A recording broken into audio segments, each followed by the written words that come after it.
Namaskar. Welcome to Samvaad at Arunima Ankuran. On the occasion of National Civil Services Day, we are having a conversation with Dr.Shikha Mathur Kumar, who is General Manager, Postal Accounts and Finance, India Post, Kolkata. Welcome to Samvaad. It's a pleasure to have you here. Thank you. A word about Arunima Ankuran. It is an initiative for positive social change through self-development. The goal is greater well-being and happiness for all. At Arunima Ankuran, we believe that each person is unique and special in some way, that each person can make a difference, each person can make an impact, and that's what inspires us to keep going. National Civil Services Day falls on April 21st, seeking to salute the spirit of civil service officers of India working unabatedly towards the welfare of the nation.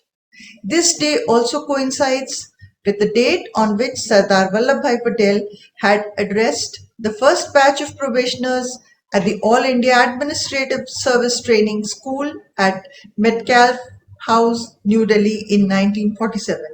In his speech, he referred to the civil servants as the steel frame of India. The civil services refer to the career government civil servants who are permanent executive branch of the Republic of India. National Civil Services Day is an occasion for civil servants to rededicate themselves to the cause of the citizens and renew their commitment to public service and excellence in work. It's a time to remember Sardar Patel's vision of how to move from Swarajya to Surajya. So once again, warm welcome to you, Dr. Shikha Mathur Kumar. Please take us through the milestones of your journey. Yes, thank you for this opportunity. And since it is Civil Services Day today, we must pay tribute to the vision of Sardar Vallabhbhai Patel. My journey began right from school when I thought that I must take the civil services. Right from my 11th standard, I opted for subjects which were suitable for civil services. And since my interest was in humanities, I took the art subjects in my 12th CBSE. I went and did my political science, public administration and economics for my graduation. And from Osmania University, Hyderabad. Later did my MA from Chandigarh, then MPhil from JNU. And meanwhile, I also gave the civil services and cleared it in the first attempt. That was my parents' vision, and their inspiration and encouragement was hugely instrumental in my getting through. It was a journey of persistence and continuous hard work in a systematic manner, I think, which helped me to pass the exams. That was in the year 1991. And then I took one more attempt and finally joined in 1992. Wow. So you've also authored a book on the role of information and communication technology in women's empowerment. You've presented your work at the World Society of Information Systems at International Telecommunications Union, Geneva. You worked as a professor at the National Institute of Financial Management, participated in seminars for gender budgeting in the Government of India, traveled to US, Europe and Malaysia, and you love music and painting and have participated in the Lalit Kala Academy exhibitions. So it's a pleasure and privilege to have you here with us. We'd like you to share your thoughts on so many other things also. Welcome to Arunima Ankuran and welcome to Samvaad. Thank you. It's a great initiative of Arunima Ankuran to talk to people with different interests. I've been following your sessions and it's really nice to be here today. For my journey, it was that since I was in the Department of Telecom from the beginning, I saw the change in the telecom during these years. There was a revolution which started from 1991 when Rajiv Gandhi was the Prime Minister and Sam Pitroda was called bring the change in Indian telecom. We were rising high and opening telephone exchanges. While I was posted at Chennai, I was doing telephone billing. Then I went to Jaipur, where we gave 40,000 lines for Jaipur telephones the year I was looking after the planning and revenue for telecom in Jaipur telephones. Moving on, I went to Ajmer, and it would be a pleasure to tell you that when we would go to open exchanges, the whole village would come to celebrate with us. They would honor us with pagdis, and all the drums would be playing while the exchange was being opened. And we could really relate to the public exuberance while we were opening exchanges and taking care of the telecom, planning the cable laying across the country and giving telephones. And when landlines were given those days, people would really come back and congratulate us and thank us. So it was extremely rewarding that we saw the telecom revolution happen before us. Gradually, we were asked to give options to move from DOT to BSNL. For some time, I worked in Bharat Sanchar Nigam Limited also at Raipur and Delhi for some time, where actual public service was done because it was a public sector undertaking, and we were relating to the people's requirements in terms of the mobile phone spanning out and giving more and more connections. Then the public policy for Department of Telecom underwent a change, and it was open to the other operators also. With the other operators coming in, there was a need for regulating the entire telecom network. That is when our role became more of policy planning and spanning out of this telecom revolution in a more systematic way to ensure level playing field for all the new players who were coming in. We allowed the new players to get access to our exchanges, and with just one OFC line being pulled through to the tax exchange, they could get connectivity to the whole world. That really changed the whole scenario for the telecom. More and more people could get access to telephones, and even the tariffs underwent a huge reduction. Otherwise, telephone used to be an expensive thing.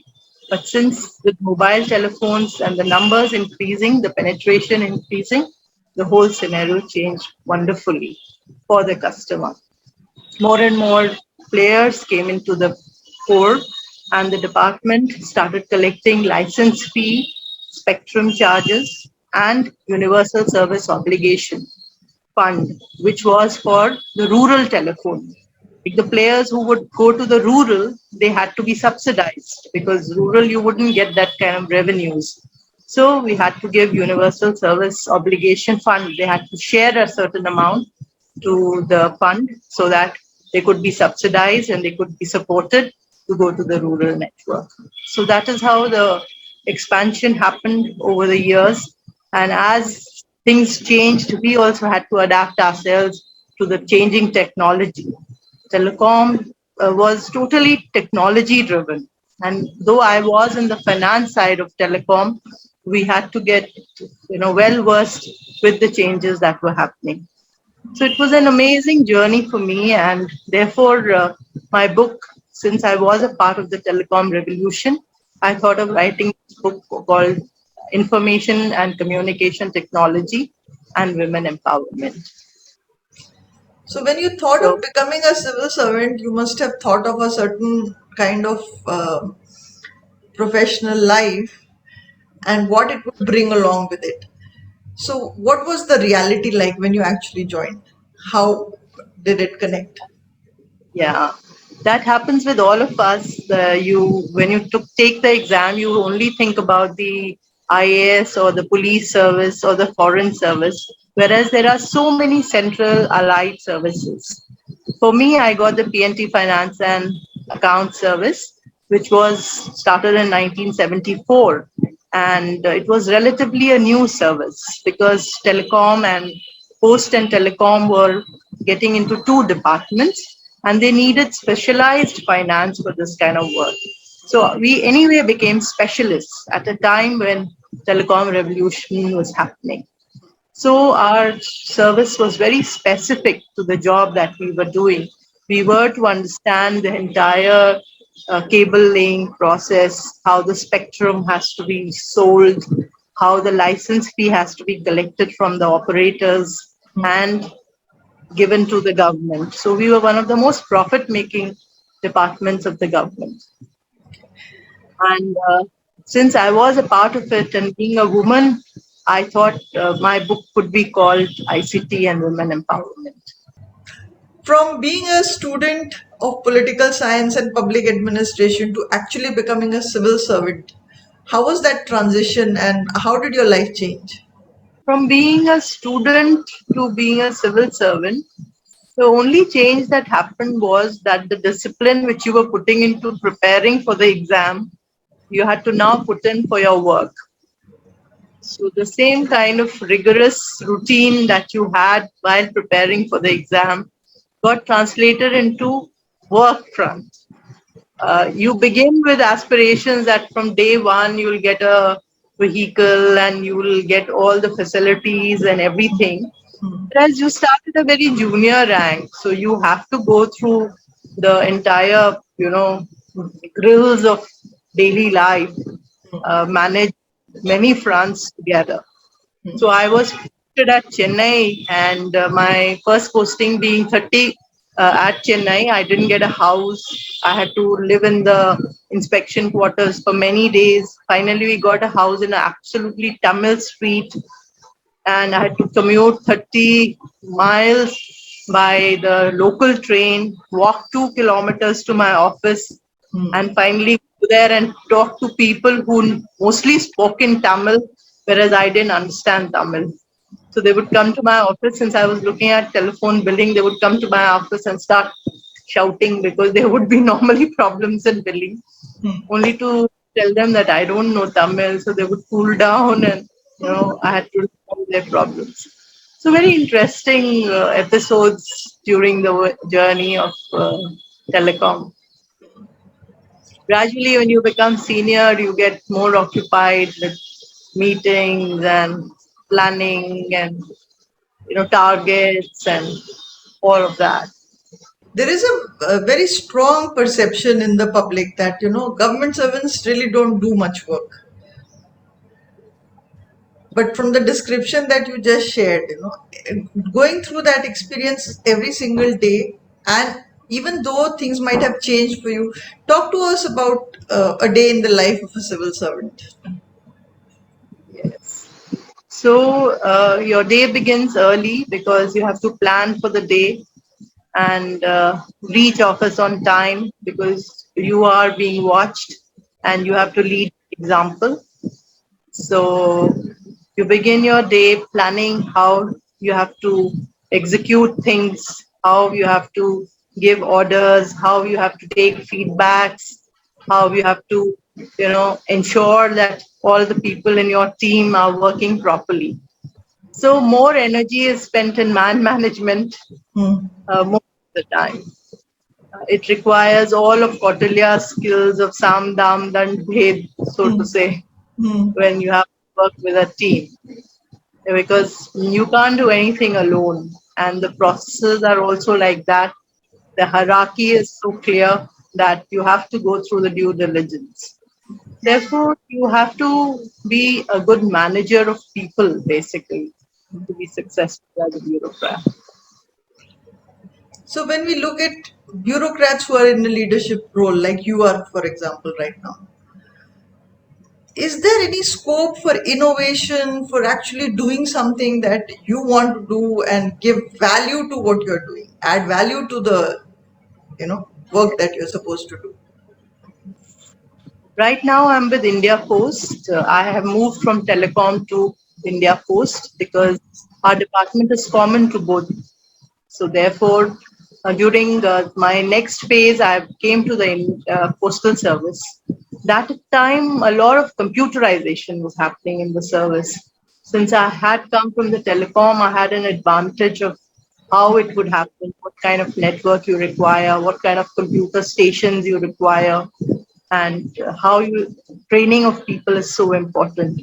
So when I got this charge of Calcutta, they had just introduced the new computerized arrangement, and therefore everything was in quite a confused state of affairs. So I just helped to organize it more systematically. I understood the processes in detail and tried to put the right people at the right place with the right skills, and that enabled me to garner a lot of proper systemic approach to the whole work. We made 3 computer stations. We put the right kind of people at the right places and then use the data for our analysis. Once we started using the data which was being collated from all the different offices, about 47 HOs and about 900 offices in West Bengal, and we were looking at it and compiling it and sending it to Delhi to be consolidated for the entire department. We tried to bring in a set of data analytics to it, which helped the top management, which helped us in ensuring that the accounts are done correctly. So also helped us in internal audit processes. So that was very much appreciated. We documented it into 2 volumes, and that became a pan-India, requirement. And I had to give trainings for all officers across the country. And we had various workshops across the country where we could talk about this innovative work we had done in Calcutta. So it was very rewarding for our team. So how would you assess the impact of something like this, for example? What would be the difference that it makes? I have about 500 people in my office, and I realized that out of them, I could sift those who wanted to do something and those who thought, work was just a routine affair. Those who got clued into this computerized atmosphere, their interest, their work showed a drastic improvement. Their output tremendous, and their contribution was even more than what they were doing earlier. So this core team got hugely galvanized to give tremendous results, and which we can see in our overall performance. Recently, I went for a workshop to Varanasi, and West Bengal was out in flying colors because of the computerization and the follow up and the analysis which we have put into our work. So that made a big difference. So when you're talking about putting the right people in the right place and training, so there is a lot of transferring information, knowledge management, and all this. So when we look at bureaucracy as lay people, as the regular citizen, it's the red tape that comes out to be most prominent. But there's so much work happening in real Yes. terms. So talk to us about that experience of when do you get that aha feeling that wow, we made a difference?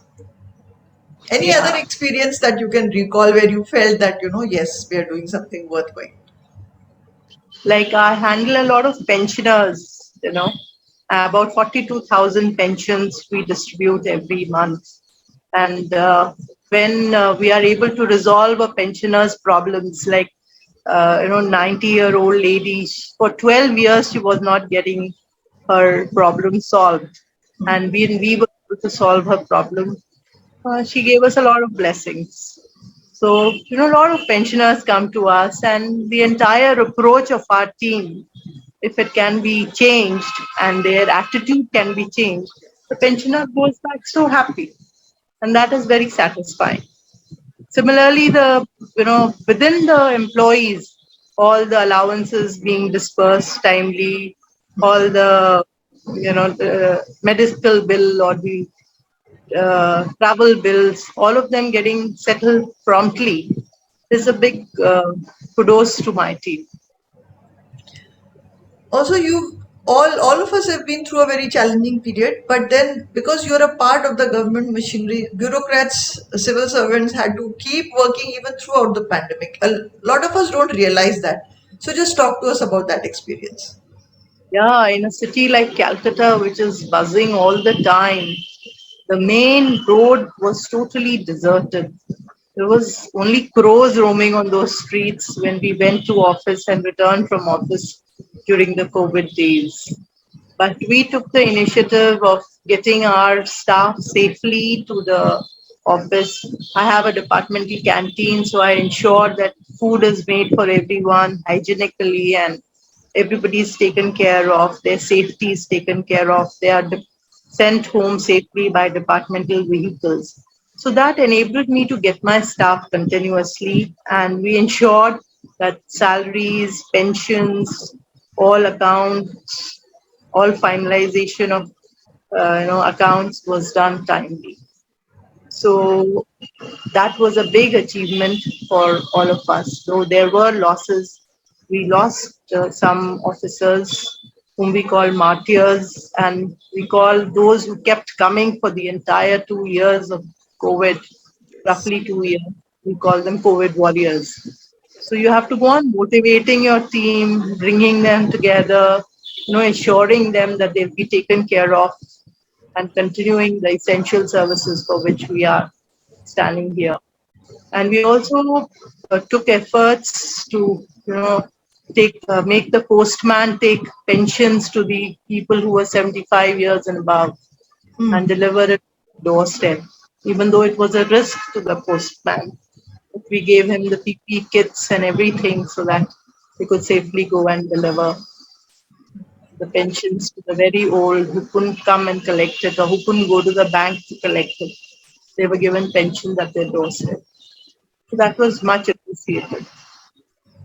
So to someone who's looking to become a civil servant, what are some of the tips that you would like to share in terms of, the reality check? I think the most important thing which you need is a certain kind of grit to hold on, because you are the steel frame, you have to hold tight and not give up.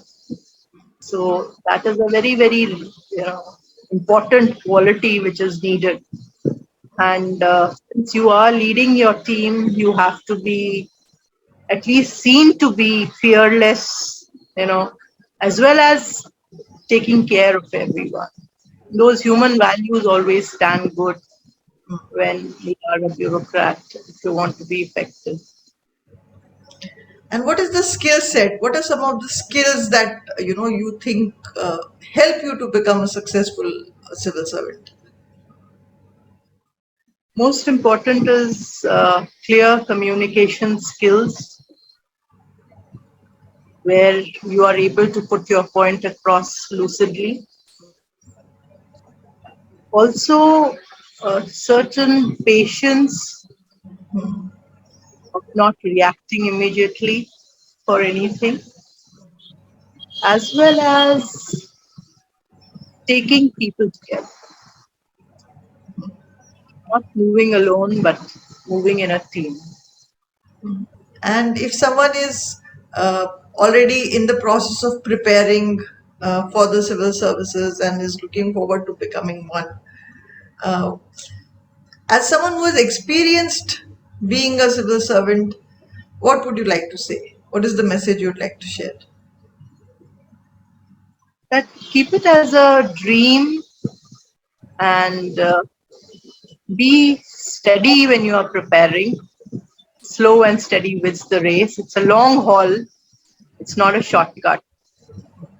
It's better that you give yourself sufficient time to prepare and take the launch instead of rushing through it, because uh, it requires a certain depth of personality, if I may put it.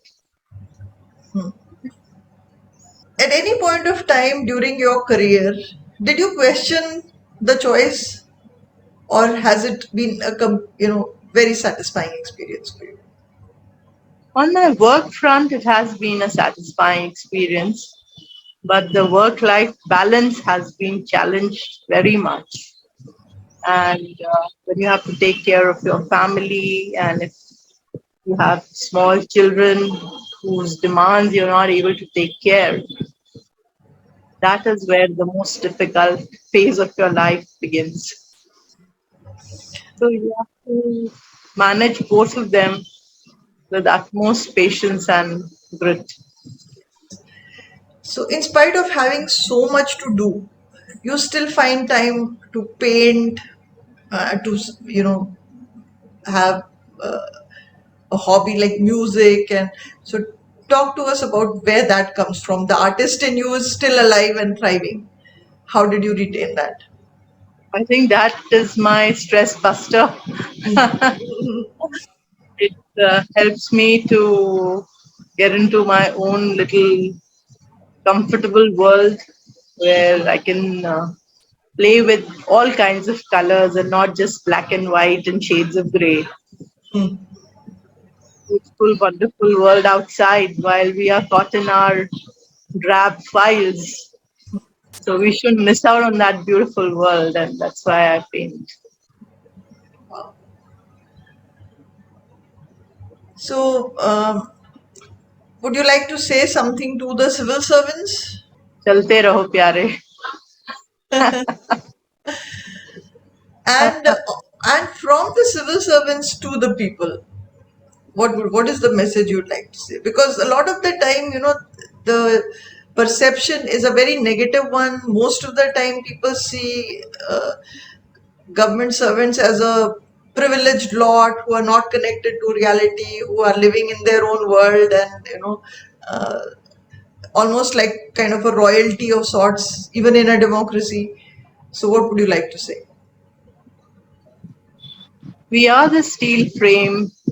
We may look distant, we may look different, but we are making our efforts, and that is why systems are running.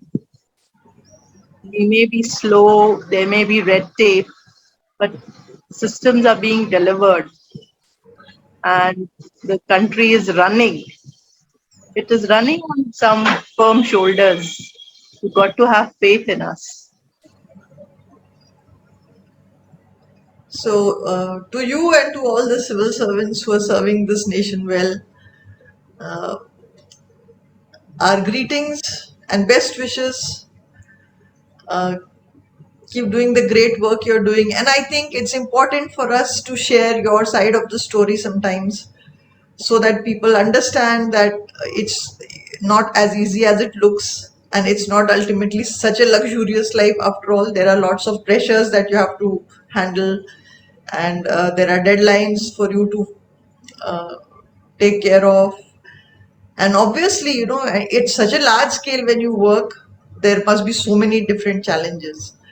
So, all the very best to you and to all your colleagues, all the other civil servants out there. There are a lot of young people who are looking forward to joining the civil services. Do share a message for them. Have faith and move on. Ekla chalo re. Thank you for being on Ek Samvaad. It was such a great pleasure talking to you. And we look forward to hearing more stories of success in the future. Thank you so much for joining. So much.